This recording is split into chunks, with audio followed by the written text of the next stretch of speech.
The last stop on our tour will be SoHo's historic cast iron district. This portion of land was the first area of free African American settlement in Manhattan in the 1600s. In the post-Revolutionary War period, the land exchanged hands multiple times, and there are still some Federal-era houses remaining. By 1850, the district had developed into a stable residential community. In the latter half of the 19th century, the area experienced a rapid transformation into a commercial district. This brought about the transformation of Broadway into a vast commercial boulevard, housing stores such as Lord & Taylor and Tiffany's, along with major hotel openings such as the Metropolitan and the City Hotel. Many music halls and theaters were established, including the American Art Union and the American Musical Institute.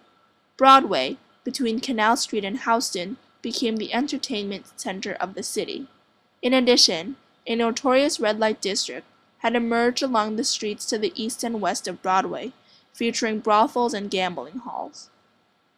Wealthy families were being replaced by working-class Irish, Jews, and other immigrant groups. After the Civil War, and through the mid-20th century, the area's Italian population increased dramatically.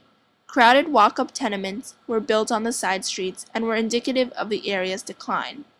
Small workshops and artisans also moved into the area, but the railroad presence only served to increase the commercial development. In the last years of the 19th century, many large factories and store buildings were built along the streets around Broadway, transforming the area from the city's entertainment district to the center for the mercantile and dry goods trade. Some of the most important textile and industrial firms in the country were located here. The rapid industrialization of the SoHo area introduced large loft buildings, factories, and warehouses into the neighborhood. With the discovery of cast iron as a cheaper material for use on facades, the buildings in the area were largely constructed with that material. A major change in the type of occupancy occurred after World War II. As the textile industry began to relocate to the southern United States and then ultimately overseas in search of cheap labor, many printing plants and storage warehouses moved into SoHo's large interior spaces. By the late 1950s, the SoHo area was widely considered to be a depressed commercial slum known as Hell's 100 Acres. But by the 1960s, an up-and-coming generation of artists discovered the large, high-ceilinged, and inexpensive spaces within the lofts of the buildings in SoHo.